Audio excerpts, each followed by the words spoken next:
지난 시간에 우리는 거인 앞에 섰던 다윗과 그리고 그 거인을 쓰러뜨린 장면을 우리는 함께 사무엘상 17장 말씀을 함께 보면서 살펴보았습니다. 하나님께서 다윗과 함께 하시며 다윗을 통하여 하나님의 살아서 역사하심을 보여주셨던 그 사건, 그리고 오늘은 이어지는 바로 그와 함께 이어지는 본문인데, 자, 오늘 본문 1절을 보면 다윗이 말하기를 마쳤다고 하고 있습니다. 우리는 바로 지난 시간에 있었던 바로 그 다윗이 골리앗의 목을 들고 돌아오는 장면, 우리가 그것으로 말씀이 끝났었는데 17장 55절부터 마지막 절까지를 우리가 살펴보면 조금 성경을 많이 보신 분들은 조금 궁금해하는 장면이 나옵니다. 이상하다, 사울이 분명히 다윗을 알고 있었는데 왜 이렇게 모르지? 그런 생각 하신 분들 계시죠? 사무엘상 16장을 보면 사무엘상 16장에 다윗이 기름 부음을 받은 이후에 사울이 하나님께서 부리시는 그 악령으로 말미암아 그가 고통 가운데 있을 때, 그가 두려움 가운데 있을 때 다른 어떤 소년의 추천으로 말미암아서 다윗이 사울의 집에 오가면서 그에게 수금 연주를 해 주었던 장면이 나옵니다. 아니, 목사님, 분명히 다윗과 사울이 구면인데 왜 사울은 이렇게 다윗을 몰라봤을까요? 그런 질문들 혹시 가지신 분들을 위해서 그냥 부록으로 잠깐 말씀 시작하기 전에 말씀을 전하자면, 우리 교회에서도 꼬마애들 이렇게 돌아다니고 어린아이들 이렇게 지나다니면, 또는 청년들 지나다니면 청년들이 안녕하세요 인사하면 그래 안녕, 아유 그래, 아이고 이쁘다 지나가지만 그 아이들이 누군지, 이름이나 누구 자녀인지 이런 거에 대해서는 우리가 잘 신경 쓸 수가 없죠. 아직 어린아이들이기 때문에 우리가 크게 그들을 주목해서 그들에게 신경을 쓰지 못합니다. 마찬가지로 이 다윗이 이제 골리앗을 향하여 그가 나아갈 때 이 사울이, 야 아브네라, 도대체 저 사람 누구의 아들이냐? 왕이시여, 왕과 왕의 사심을 내가 두고 맹세하지만 저는 잘 모르겠습니다. 아니, 그럼 어떻게 된 애가 어떻게 이렇게 갑자기 전쟁터에 나와서 이렇게 전쟁에 참가하게 되었느냐, 여기에 있어서 알아봐라, 이러고 있을 때 이미 다윗은 골리앗의 목을 베가지고 그 목을 들고 이렇게 돌아오게 된 것입니다. 그래서 그 사울이 이 다윗에게 물어보는 거예요. 너는 누구의 아들이며 너는 어디서 나왔느냐?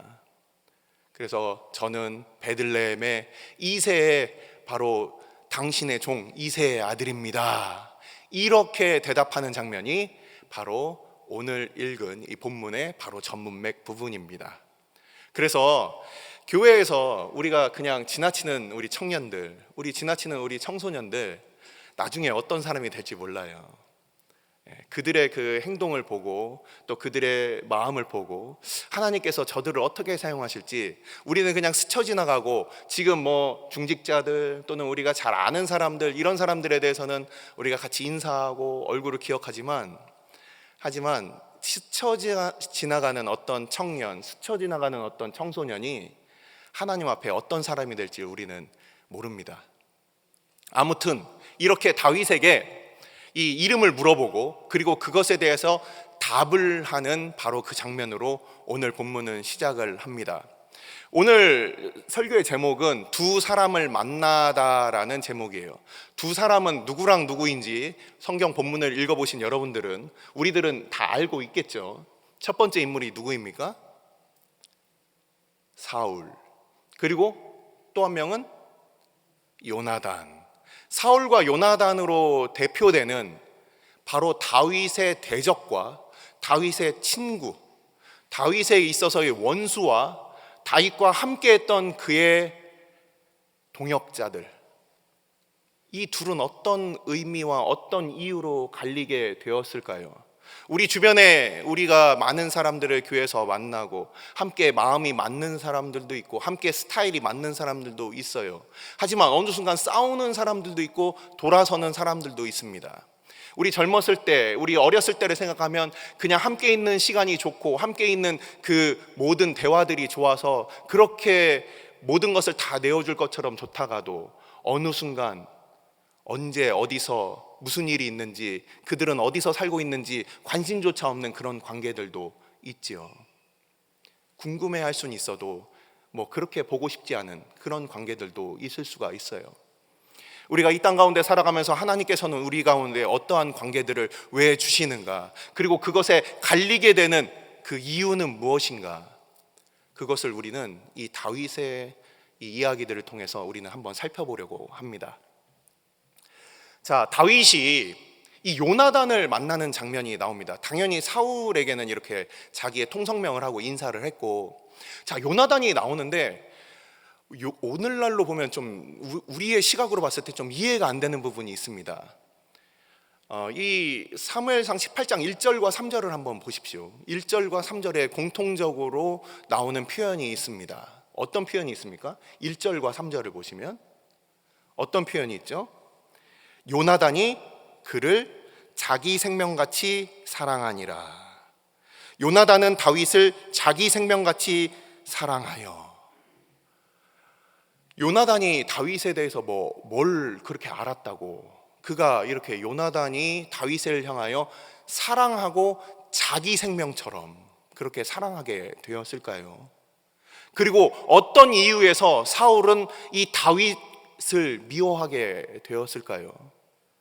우리가 교회에서도 어떤 사람하고는 친해지고 싶고 어떤 사람하고는 껄끄럽고, 그래서 얼굴 안 봤으면 좋겠다, 그나마 교회가 크니까 부서가 다르거나 다른 사람을 만나면 되지만 작은 교회, 어쩔 수 없이 얼굴을 봐야 되는 곳에서는 대부분 교회를 옮기고 맙니다.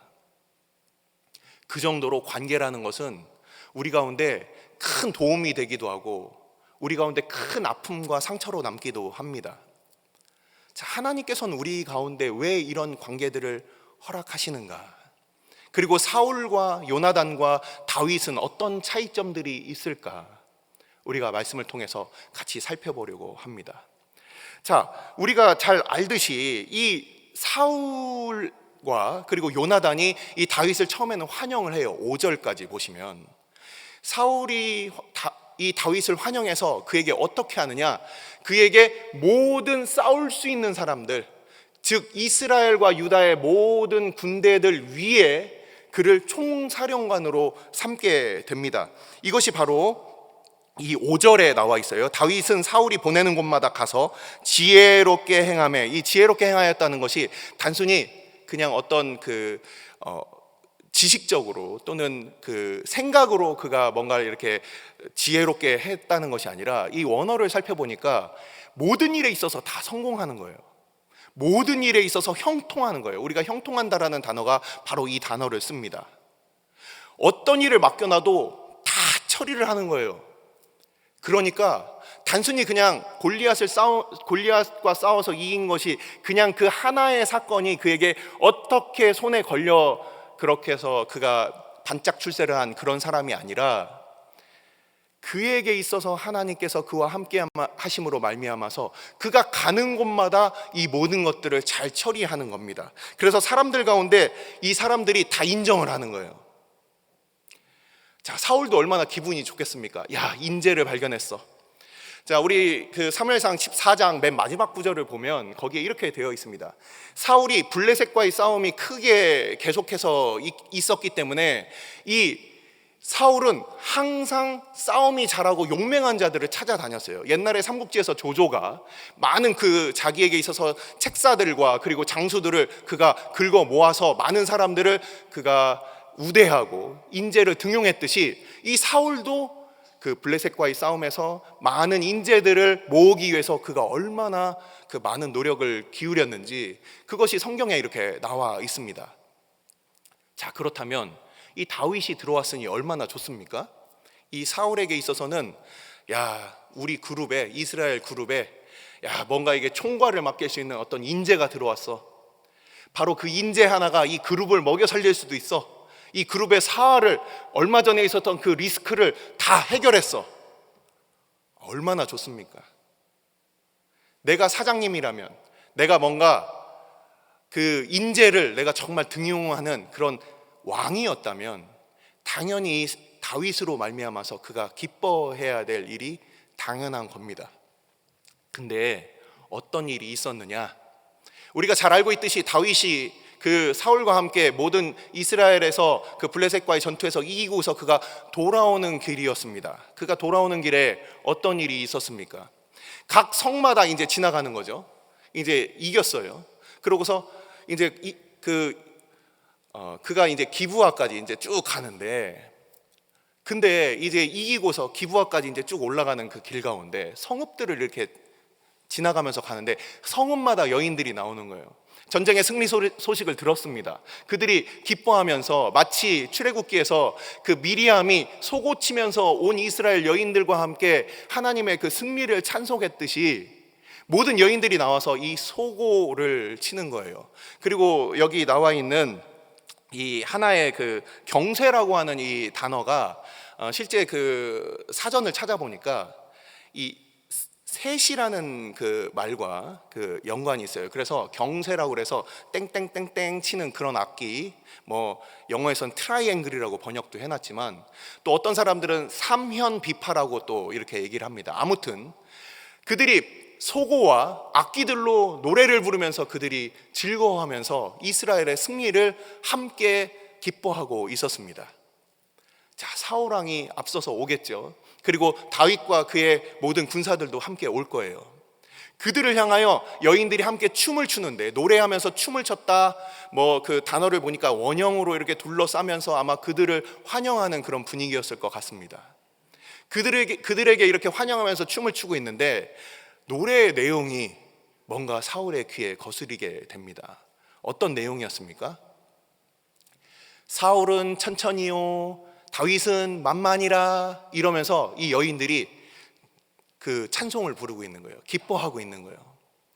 근데 이 내용이 이 사울의 귀에 묵쩍 걸렸습니다. 왜 걸렸을까? 왜 걸렸을까? 여러분들의 자녀들이 뭔가 칭찬을 받고 뭔가 그러면은 어떻습니까? 내가 저 사람 아버지요, 내가 저 사람 어머니요, 내가 더 기쁘어. 우리가 아마 이렇게 표현을 할 거예요. 근데 이 사울은 그러한 부하를 두고 있는 왕으로서 그가 얼마든지 기뻐할 수 있는 그런 상황이었어요. 하지만 이 사울은 그렇지 못했습니다. 자, 성경에서는 두 번에 걸쳐서 이런 표현이 나옵니다. 그가 우선 먼저 화가 났고 그것이 거슬렸다. 굉장히 언짢게 거슬렸다. 화도 나고 마음에 거슬리기까지 한 거예요. 아니, 내 부하가 뭔가 이렇게 칭찬을 받고 그러면, 아니, 내가 그룹의 회장님이지만 내가 뭐 반도체를 만들 수가 있겠습니까? 내가 아니면 내가 자동차를 만들 수 있겠습니까? 반도체를 잘 만들고 자동차를 잘 만드는 사람이 내 밑에 있으면, 나는 이렇게 유능한 사람을 내가 고용하고 있는 그런 기쁨으로 얼마든지 있을 수가 있는데, 이 사울은 그렇지 못하는 거예요.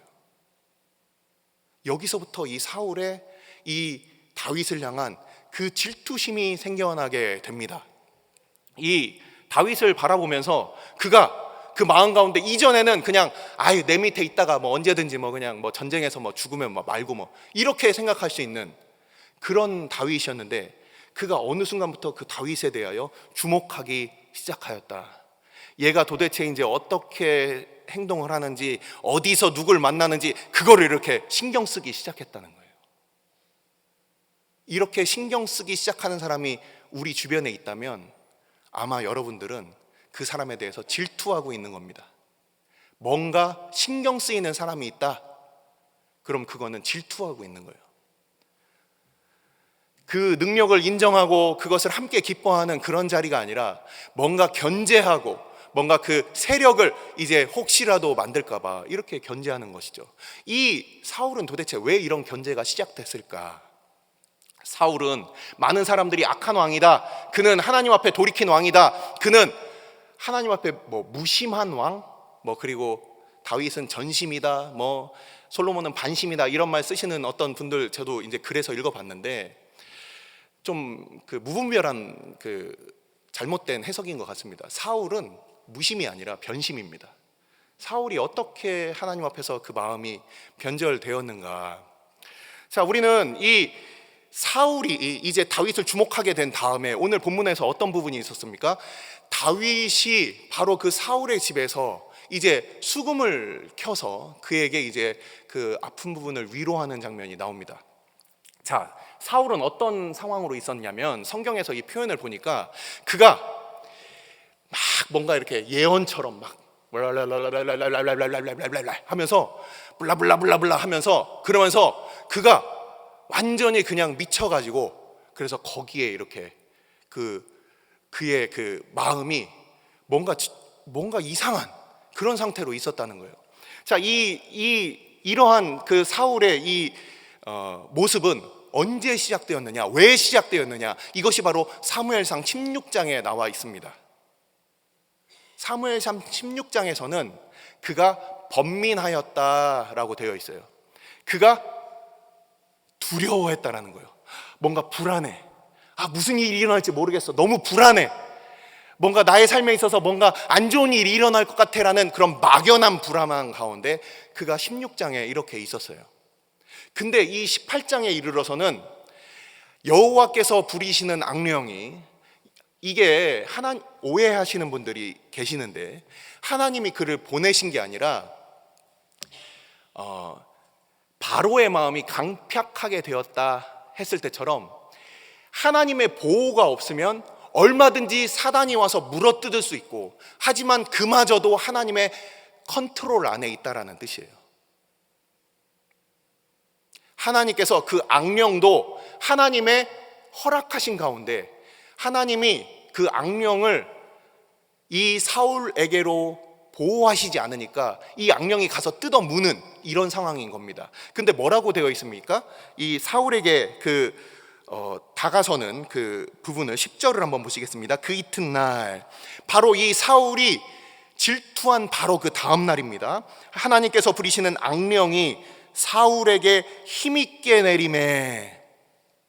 자, 이 힘있게 내리매라는 이 말이 이 16장에서는 여호와께서 부리시는 악령이 그를 번민하게 하였다, 이 정도로 표현이 되어 있는데, 이 10절에서는, 오늘 이 18장 10절에서는 힘있게 내렸다 이렇게 표현을 하고 있어요. 제가 지난 시간에 어떤 표현을 썼는지 혹시 기억나십니까? 다윗에게 임했던 그 성령, 다윗에게 임했던 그 성령이 달려들어서 그를 지배했다, 이런 표현으로 바로 그가 성령께서 그에게 강하게 역사하셨다, 이런 표현인데 이게 같은 단어입니다. 뿐만 아니라 우리는 오늘 사울의 그 과거에 대해서, 사울의 그 초기에 대해서 우리는 살펴봐야 하는데, 사울이 사무엘상 10장과 11장을 보시면 사무엘상 10장과 11장, 사무엘상 10장 10절과 사무엘상 11장 6절을 보시면 이렇게 되어 있어요. 똑같은 표현이 되어 있습니다. 하나님의 영이, 여호와의 영이 사울에게 임하여서 그를 하나님께서 그에게 감동을 주셔서 그가 예언하는 장면이 사무엘상 10장에 나옵니다. 그리고 사무엘상 11장 6절에는 이 안타까운 사울의 과거가 나오는 거죠. 사울은 어떤 왕이었느냐? 그냥 많은 사람들은 성경을 읽지 않고 그냥 편견으로 사울은 나쁜 왕이었어 이렇게 생각을 하지만, 우리 주변에 실패한 수많은 그런 믿음에서 떨어진 사람들, 그리고 우리가 지금 볼 때 뭔가 변질된 것 같은 그런 목회자들, 이런 사람들도 그 옛날 어느 한때 그들에게는 하나님을 만났던 추억이 있었던 것이죠. 사무엘상 11장을 보면 어떤 내용이 나옵니까? 이 사울이 그가 왕으로 기름 부음을 받았어요. 하지만 주변에 있는 모든 백성들이 사울을 왕으로 인정하지 않습니다. 사울은 그냥 농사를 짓고 있어요. 자기 고향에서 농사를 짓고 있어요. 근데 바로 이 길르앗 야베스에 바로 에돔 사람들이 쳐들어온 사건이 벌어지게 됩니다. 그 에돔에서 쳐들어와가지고 그 길르앗 야베스 성을 이렇게 둘러싸자 길르앗 야베스 백성들이 우리와 함께 화친을 맺읍시다, 우리가 당신들을 섬기겠소, 이렇게 하니까 이 에돔 사람들이 뭐라고 하냐면, 너희들 안 봐줄 거야, 너희들 우리랑 좋아, 화친 맺어줄게, 대신에 니네 오른쪽 눈을 다 뽑아, 이건 화친을 안 맺어주겠다는 말이죠. 그래서 이 애가 타는 구원을 바라는 이 길르앗 야베스 사람들이 당시의 명목상의 이스라엘의 왕이었던 이 사울에게로 그 전령을 급파하고, 그리고 그가 와서 이 사울이 머물던 곳에 있었던 이 기브아 사람들에게 그 소식을 전합니다. 기브아 사람들이 그 안타까운 소식을 듣고 다 함께 울고 있어요. 아이고 큰일 났네, 우리 기브아 사람들 어떻게 하냐, 우리 그 길르앗 야베스 사람들 어떻게 하냐, 아이고 불쌍하네, 그들 다 멸망하게 생겼네. 밭일을 하다 돌아온 사울이 그 소식을 듣습니다. 그는 그 멸망 가운데, 곧 죽음 가운데 처할 수밖에 없는 이 길르앗 야베스 백성들을 향하여 이렇게 반응을 하는 거예요. 자, 사무엘상 11장 6절 말씀입니다. 사울이 이 말을 들을 때 하나님의 영에게 크게 감동되매 그의 노가 크게 일어나. 바로 이 단어가 악령이 그에게 강하게 임하였다라는 그 단어와 똑같습니다. 하나님의 영에게 크게 감동되었던 사람이었어요. 사울은 하나님의 그 마음을 그가 갖게 되니까 길르앗 야베스 백성들이 너무 불쌍한 거예요. 그래서 모든 이스라엘 백성들을 다 불러 모읍니다. 그래서 북이스라엘 사람들 30만 명과 남쪽 유다의 백성들 3만 명을 데리고 그가 길르앗 야베스로 내려가서 결국 그 백성들을 구원하게 됩니다. 선한 목자 되신 주님께서 그의 백성들을 구원하시는 그 모습을 사울도, 초기의 왕 사울도 똑같은 그 모습을 가지고 있어요. 처음부터 그가 악한 왕이 아니었습니다.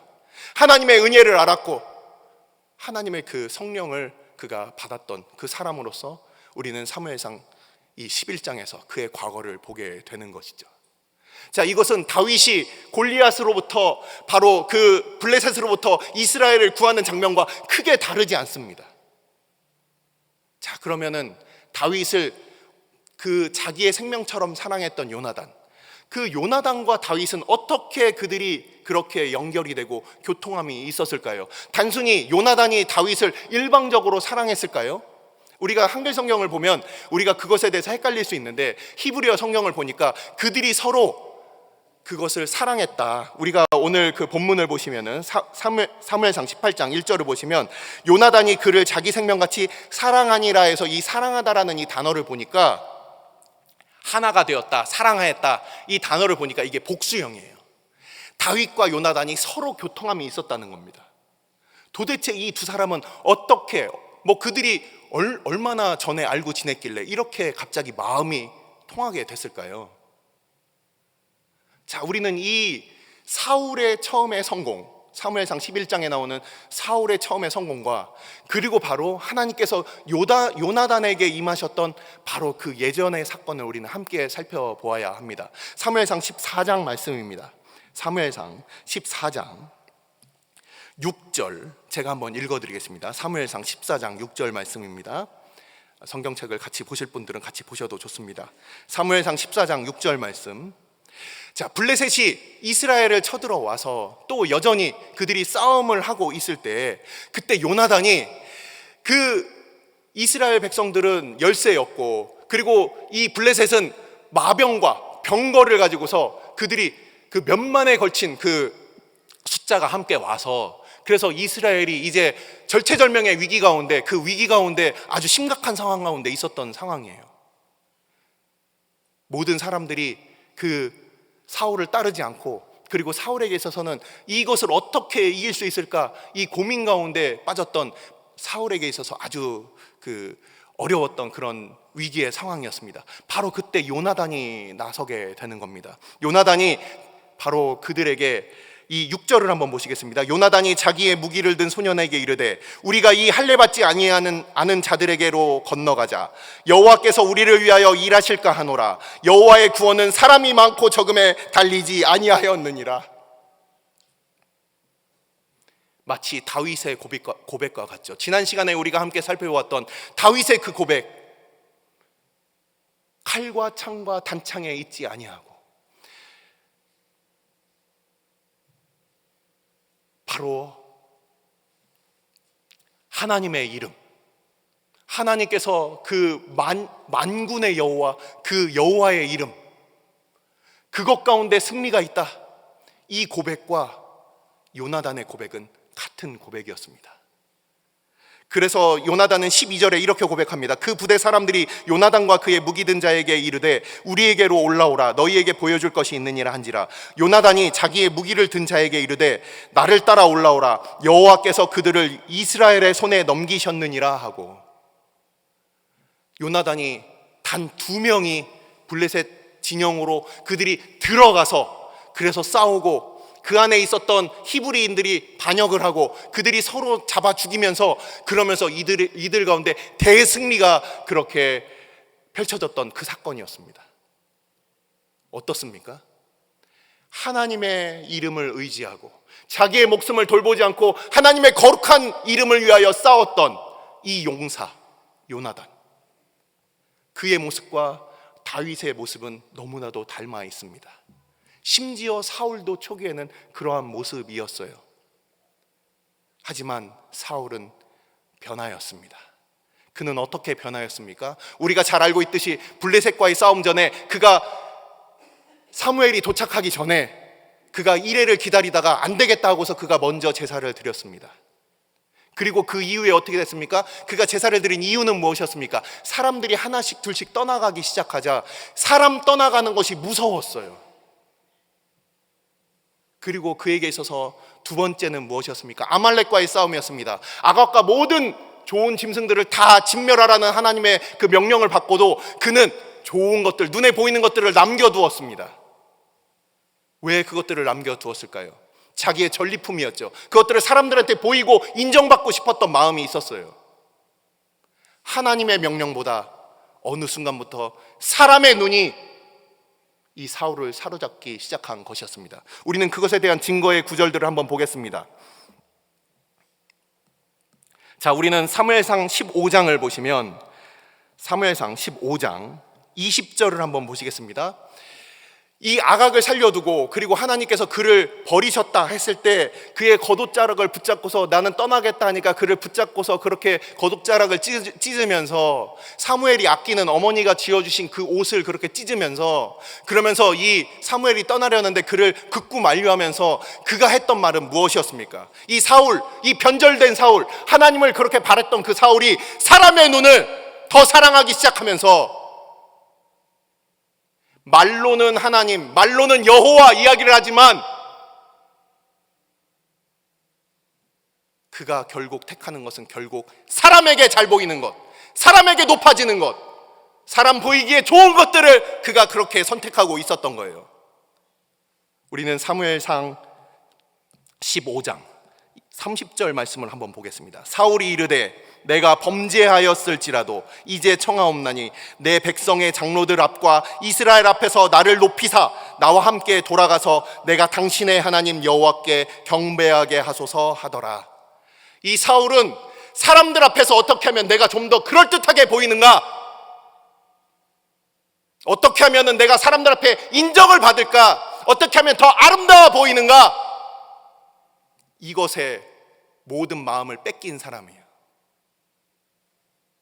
그러니 그 사울은 다윗이 자기의 장수였고 자기를 위해서 앞장서서 블레셋 사람과 싸워서 그 골리앗을 격퇴하였는데 자기보다 높아지는, 칭찬받는 그것이 너무나도 싫은 거예요. 그러니 그 사울은 다윗을 미워하게 되는 것이죠. 하지만 다윗과 요나단은 어떤 관계였습니까? 그들은 하나님 앞에 아무것도 계산하지 않고 그냥 하나님 앞에 하나님의 싸움을 싸우는 용사들이었습니다. 그들은 사람의 칭찬을 바라고 한 것도 아니고 그들은 하나님의 거룩한 분노로 말미암아 하나님의 이름이 멸시받는 것이, 그것을 그들은 견딜 수가 없었던 거예요. 그들의 싸움의 동기가 바로 자기의 왕위를 유지하거나 자기가 그곳에서 뭔가 입신양명 성취하고 그가 성공하기 위해서가 아니라 뭔가 좀 더 높은 자리로 올라가는 것이 그들의 동기와 목적이 아니었고, 하나님의 이름이 영광을 받으시느냐 그렇지 않느냐가 그 다윗에게 있어선, 그 요나단이 요나단에게 있어서는 가장 중요한 것이었습니다. 이런 두 사람이 만난 거예요. 이런 두 사람이 함께 우정을 나눈 사건입니다. 자, 이후에 사울과 그와 함께 했던 사람들이 있습니다. 다윗이 이제 사울에게 결국은 이제 사울로부터 떠나게 되는 장면이 나옵니다. 그것이 바로 사무엘상 22장과 23장에 걸쳐서 나오는데, 사무엘상 22장과 23장을 보면 23장에 어떤 일이 있습니까? 에돔 사람 도액이 나옵니다. 야, 너희들 이새의 아들 다윗을 너희들이 다 도망쳐 달아나게 만들어줬지. 야, 너희들 나한테 불충한 자들이다. 내가 왕인데 내 말 안 듣고. 이 사울은 자기가 하나님의 영광을 찬탈하니 남들도 자기 영광을 찬탈할 거라고 착각하고 있는 거예요. 마치 가인이 아벨을 죽이고 나서 나도 누군가의 손에 죽을 수 있겠구나, 이런 불안감. 이것이 바로 이 사울에게 엄습해온 그 불안이었습니다. 다 자기 같은 줄 아는 거예요. 자기가 하나님의 영광을 뺏었으니까 남도 내 영광을 뺏겠지, 이런 피해의식 가운데, 피해 망상 가운데 살아가는 겁니다. 바로 그러한 가운데 이 에돔 사람 도액이라는 사람이 있었어요. 그가 사울의 그 양을 지키던 사람이었는데, 그가 이 노베 제사장 아히멜렉에게 찾아간 이 다윗에 대해서 그가 고자질을 합니다. 같은 끼리끼리 모이는 거예요. 이 노베에 있었던 이 아히멜렉이 이 다윗에게 진설병 5덩이를 주고, 그리고 골리앗의 칼을 주는 사건을 우리는 잘 알고 있습니다. 그리고 그가 이제 도망갈 수 있도록 그가 이렇게 보내주게 되는 거예요. 그랬더니 그것을 보게 된 이 옆에서 그걸 지켜보고 있던 이 에돔 사람 도액이 그것을 사울에게 일러 바칩니다. 왕이시여, 이 아히멜렉이 그를 이렇게 보냈습니다. 도와줬습니다. 그래서 사울이 이 아히멜렉을 치유하는 장면이 나옵니다. 너 왜 그를 도와주었느냐? 아히멜렉이 사울에게 얘기를 합니다. 사울이시여, 이 다윗은 당신의 그 충성된 신하였고 그가 우리를 위해서 싸우지 않았습니까? 그래도 소용없어요.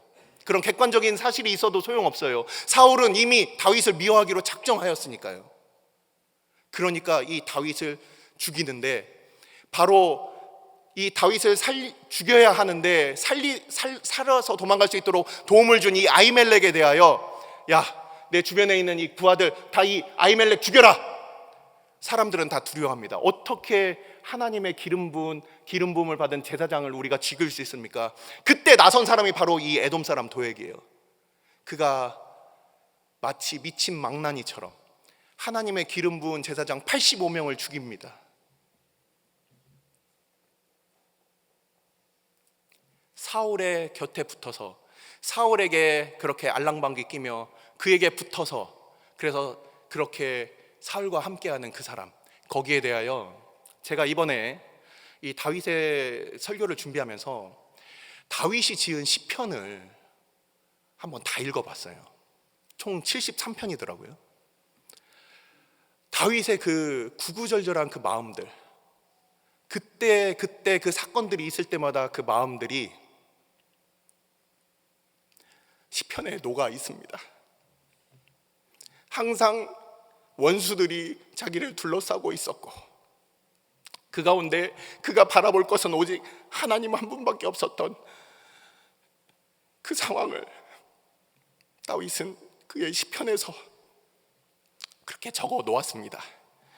근데 우리가 시편 52편을 보시면, 시편 52편을 보시면 거기에 이 에돔 사람 도액이 그렇게 자기의 반대에 서서 그래서 자기를 해하는 바로 그것에 대해서 노래를 지어 놨습니다.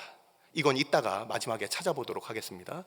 그리고 또 어떤 일이 있었습니까? 사울과 함께 붙어먹은 사람들이 또 있었습니다. 어떤 사람들이 있었습니까? 다윗의 뒤통수를 친 사람들이 많이 있었지만 다윗에게 있어서 같은 유다 백성이었는데 이 사울에게 달라붙어서 다윗이 숨은 장소를 알려준 사람들이 있었습니다. 이 사무엘상 23장을 보시면 거기에 이 10사람들이 나옵니다. 10광야. 지프라고 하는 히브리어 발음으로는 지프라는 그런 광야인데, 이게 바로 그 헤브론에 있어서 남동쪽으로 한 5km 정도 6km 정도 떨어진 곳에 광야가 있고, 사람이 살지 않는 광야가 있고, 거기에 수풀이 우거져 있었습니다. 그곳에 다윗이 숨어 들어가게 됐습니다. 그러자 같은 유다 족속이었던 이 10사람들이 사울에게 일러 바치는 거예요. 사울이시여, 왕의 그 대적인 이 다윗이 여기에 숨어 들었습니다. 이 다윗을 잡아 죽이십시오. 무고히 그를 일러 바치고 그에게 이렇게 대적하는 이 사람들, 사울과 도액과 10사람들, 이 10사람에 대한 이 말씀도 시편 54편을 보시면 거기에 나옵니다. 시편 54편을 보면 이 10사람에 대한, 자기를 배반하고 그렇게 사울에게로 돌이켰던 이 10사람들에 대해서 하나님께서 그것들을 갚아주시도록 이 다윗이 그 시편을 지어 놓았어요. 사울로 시작된, 그리고 도액으로 이어지는 10사람들로 그렇게 확장되고 있는 이 다윗의 대적들, 이 사람들. 반면에 이제 다윗과 함께했던 그 친구들이 있습니다. 다윗과 함께했던 그 친구들은 우리가 잘 알고 있는 사무엘상 22장 22절에 나와 있는 그 말씀인데, 다윗이 아둘람굴로 이제 22장 1절을 보면은 그가 피신하였고 그에게 그의 아버지와 친척들이 다 모였어요. 부모님과 친척들이 다 모였습니다. 그리고 2절을 보시면 거기에 세 부류의 사람들이 다윗과 함께 모이게 됩니다. 어떤 사람들이었습니까? 환난당한 자, 빚진 자, 마음이 원통한 자, 마음이 쓰다 이렇게 표현이 되어 있어요. 환난당한 자, 이 환난당한다는 뜻은 이게 곤고와 어려움에 처했다는 뜻도 있고 범법자라는 뜻도 있습니다. 환난당한 자, 빚진 자. 여기서 빚지다라는 게 고리대금으로 말미암아서 어쩔 수 없이 빚지게 되는 그런 힘없는 사람들의 그런 표현이에요.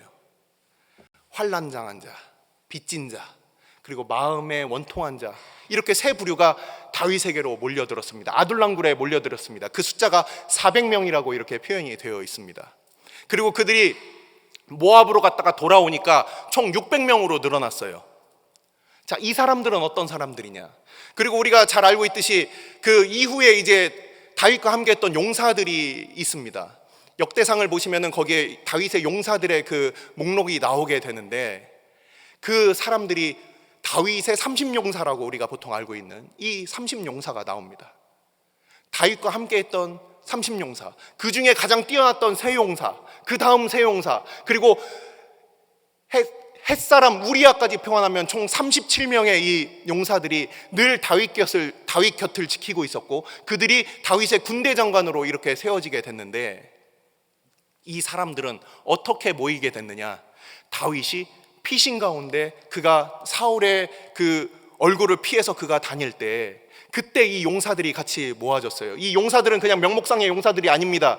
블레셋과 함께 이제 다윗이 싸울 때 그를 도와서 블레셋에 있었던 골리앗 같은 그 또 다른 거인 4명을 그들이 다 쳐 죽인 그런 진짜 용사들이에요. 심지어 어떤 사람은 800명을 한꺼번에 죽인 사람이고, 어떤 사람은 300명을 죽인 그런 용사 중의 용사들이 이 다윗에게로 몰려들었습니다.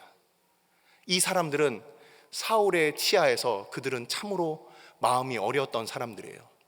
사울의 치하는 어떤 나라였느냐? 여기에 대해서 우리는 유추해서 생각해 볼 수가 있습니다. 자, 우리는 지금 만일 북한 땅에서 우리가 이렇게 예배로 모이면 그럼 이거는 불법이 될 겁니다. 지금 중국 땅에서도 마찬가지고, 지금도 핍박이 일어나는 수많은 나라들이 그래요. 선교지 가운데 지금도 많은 핍박이 일어나고 있는 그런 나라들은 우리가 함께 모여서 예배하는 것 자체가 그게 중범죄가 됩니다.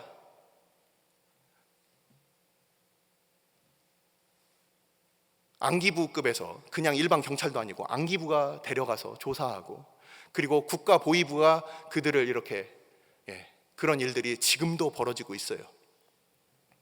자, 하나님께 예배드리는 것이 죄입니까? 죄가 아니죠. 하지만 그 사울의 치하에서는 뭔가 하나님 앞에 나아가는 것 자체가, 그 뭔가 우리가 이 정권이나 우리가 이 지도자가 바로 서야 된다는 그 의미가 무엇입니까? 우리가 차별금지법을 우리가 그것을 왜 반대합니까? 정말 우리가 차별을 좋아해서 하는 겁니까? 그것이 아니죠. 그것으로 발생할 수 있는 역차별들이 그것이 순수한 사람들을 공격하기 때문에 그렇죠. 그래서 이 좋은 지도자가 세워지는 것은 하나님을 예배하고 하나님을 우리가 거룩한 백성으로 살기 위하여 필요 조건이 되는 거예요. 북한 땅에서 우리가 예배한다면 그것은 범죄가 됩니다. 그리고 지금도 그 핍박받고 있는 이슬람권이나 아니면 많은 선교지에서 우리가 하나님을 예배하고 모이면 그것 자체가 잡혀갈 상황이 되는 거예요. 그러니 환난 가운데 있는 사람들이 아니겠습니까? 이 사울의 치세하에 그가 환난 가운데 겪게 될 수밖에 없는 자, 사울이 공평과 그리고 정의로 다스리지 못하니까 그 가운데 거짓이 판칩니다. 그 가운데 뇌물이 판칩니다. 그 가운데 고리대금이 판칩니다. 하나님의 율법이 그것이 온전히 서지 못하는 거예요. 뭔가 돈을 받고 뭔가 사람들을 돌봐줍니다. 뭔가 돈을 받고 뭔가를 해줍니다. 해결해 줍니다. 뭔가 자기의 이익이 있지 않으면 움직이지 않아요. 다윗의 시를 보니 다윗은 항상 이야기하는 것이 있어요. 하나님 앞에, 그 공의로우신 왕 앞에 은혜와 진리, 정의와 사랑, 이것을 함께 이야기하고 있어요. 이 다윗이 꿈꾸는 하나님의 나라는 그런 나라였습니다. 억울한 사람이 없고 하나님의 모세 율법과 같이 그들에게 이자를 받지 말고 구워줘야 하는데 이자를 받고 구워져서 그들이 결국은 모든 가난에 내몰리게 되는 이런 빚진 자들, 그리고 마음에 그 원통함이 있는 자들, 왜 하나님의 공의가, 하나님의 사랑이 우리 나라 가운데는 펼쳐지지 못하고 이 나라는 왜 사울의 나라가 되었는가? 이런 사람들이 함께 모인 거예요. 그런 모임 가운데 다윗은 우두머리가 되었습니다. 자, 말씀을 이제 정리를 합니다. 이 다윗과 요나단, 그리고 다윗의 용사들로 이어지는, 다윗과 요나단, 다윗의 용사들로 이어지는 이 믿음의 백성들과 사울과 도액과 10사람들로 이어지는 이 믿음 없는 사람들, 이들의 차이는 무엇인가? 우리는 사울에 대해서 성경이 밝히 말하는 그 성경의 평가를 제가 한번 읽어드리겠습니다. 역대상 10장 13절 14절 말씀입니다. 역대상 10장 13절 14절 말씀, 역대상 10장 13절 14절 말씀입니다. 제가 읽어드리겠습니다. 사울이 죽은 것은 여호와께 범죄하였기 때문이라. 그가 여호와의 말씀을 지키지 아니하고 또 심접한 자에게 가르치기를 청하고 여호와께 묻지 아니하였으므로 여호와께서 그를 죽이시고 그 나라를 이새의 아들 다윗에게 넘겨주셨더라. 그는 하나님을 찾지 않았습니다. 그는 하나님께 묻지 않았어요. 말로는 여호와의 이름을 얼마든지 그는 이야기를 하고 있습니다. 심지어 그가 10사람들이 이 다윗을 배반할 때 사울이 이렇게 10사람들에게 이야기를 합니다. 사울이 이르되 너희가 나를 긍휼히 여겼으니 여호와께 복받기를 원하노라. 여호와의 이름도 나오고 복도 나오고 축복도 나오는데 속에는 죽음이 가득한 그의 축복이었고 겉으로 위선적인 그 축복이었어요. 자, 다윗과 사울은 어떤 곳에서 이 두 사람은 갈림길로 나눠지게 되었을까? 그 처음 시작은 다 같이 길르앗 야베스를 그렇게 구원하여서 사무엘상 31장 마지막을 보면 사울이 죽었을 때 이 길르앗 야베스 백성들이 바로 그 베다웬 그 성벽에 못 박혀 있던 이 사울의 시체를 수습해다가 그들이 바로 상수리나무 아래에다가, 그가 왕의 표시였던 이 상수리나무 아래에다가 당신은 우리의 왕입니다 하고 그를 고위 장사 지어주는 장면을 우리가 보게 됩니다. 그렇게 하나님의 뜻을 펼쳤던 그 사울이 어느 순간부터 하나님보다 사람의 눈을, 그것을 더 신경 쓰면서부터 그는 이렇게 몰락하게 된 것이죠. 자, 시간 관계상 더 많은 것들을 이야기하기는 힘들 것 같고 말씀을 마무리를 하겠습니다. 우리 같이 한번 찾아보겠습니다. 시편 52편. 나랑 스타일이 다르고 나랑 지나온 환경이 달라서 서로 의견 충돌이 있을 수 있습니다. 괜찮아요. 그럴 수 있어요.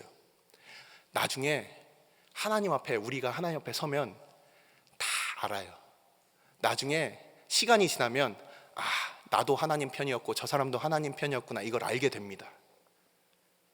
지금 잠깐의 오해로 인해서 너무 마음 상하시지 마시고 그 사람들을 위해서 기도해 주시기 바랍니다. 하지만 정말 하나님을 떠난 사람들은 나중에 안 만나요. 걱정 마요. 내가 그 사람을 안 만나는 거 괜찮지만 내가 혹시라도 하나님 반대편에 서서 그 사람 못 만나게 되면 그건 큰 문제입니다. 하지만 하나님께서는 우리 가운데 그런 사람들을 주시는 거예요. 사울 같은 사람들, 그리고 요나단 같은 사람들을 통해서 사울 같은 사람들을 보면 반면교사로 삼는 거예요. 타산지석으로 삼는 거예요. 저렇게 해서는 안 되겠구나. 왕이 저래서는 안 되겠구나. 요나단 같은 사람들을 만나면 감사하는 거예요. 좁은 문 들어가서 좁은 길로 함께 행하는 바로 그 자리에서 만난 사람들, 파티장에서 만난 사람들, 가슴에 꽃 달고 악수하면서 만난 사람들 말고 정말 어려운 곳, 눈물 흘리는 곳, 남들 모르게 그렇게 섬겨야 하는 곳, 그곳에서 만난 사람들, 그 용사로 하나님의 거룩한 싸움을 하다가 만난 사람들, 그 사람들은 평생 같이 갈 거예요. 천국에서 만나게 될 거예요. 하지만 사람들 앞에서 살살대고 보여주기 좋아하고 그냥 앞에서 이렇게 하는 사람들은 그들은 그들끼리 그냥 가게 놔두세요. 괜찮아요. 이 에돔 사람 도액과 그리고 자기를 이렇게 비교해서 이 다윗이 이렇게 얘기를 하고 있습니다. 시편 52편 7절과 8절 말씀입니다. 다 같이 찾아서 같이 읽으면 좋겠습니다. 시편 52편 7절과 8절 말씀입니다. 시작. 이 사람은 하나님을 자기 힘으로 삼지 아니하고 오직 자기 재물의 풍부함을 의지하며 자기의 악으로 스스로 든든하게 하던 자라 하리로다. 그러나 나는 하나님의 집에 있는 푸른 감람나무 같으며 하나님의 인자하심을 영원히 의지하리로다. 아멘. 우리는 두 사람을 오늘도 만나고 있습니다. 사울 같은 사람들, 그리고 그 마음이 변절한 사람들, 또는 요나단 같이 그 마음을 하나님 앞에 지키고 있는 사람. 나중에 요나단은 자기의 왕위를 다윗에게 물려주기까지 오직 하나님의 나라의 왕성함을 그것을 바라고 있어요. 자기 중심적인 사람이 아니었어요. 하나님 나라가 그에게 있어서는 기준이었습니다. 다윗이 그런 사람이었고 바로 요나단이 그런 사람이었고 다윗과 함께했던 그 백성들이 그러한 사람들이었고 바로 믿음의 선진들이 다 이러한 사람들입니다. 그런 사람들은 하나님의 집에 있는 푸른 감람나무 같으며 하나님의 인자하심이 그들에게 있어서 그들이 열매를 맺으며 그들이 수백 년 동안 그렇게 열매를 맺을 수 있는 그런 하나님의 사람들로 남게 되는 것이죠. 만일 사울이 이 다윗을 보았고 다윗이 이 골리앗을 치고 돌아오는 것을 보고 나도 저런 시절이 있었는데 라고 그가 생각했다면 아마 사울은 멸망하지 않았을 겁니다. 우리 주변에 다윗 같은 사람이 보입니까? 나의 신앙도 저러했는데 하나님께서는 우리를 서로 배움의 만남으로 이렇게 주신 것이죠. 이 두 사람을 만났습니다. 다윗에게는 두 길이 있었습니다. 앞으로 또 다윗이 빠지게 될 그 위험과 죄는 무엇이 또 남아 있을까요? 다음 시간에 말씀은 이어집니다. 기도하시겠습니다.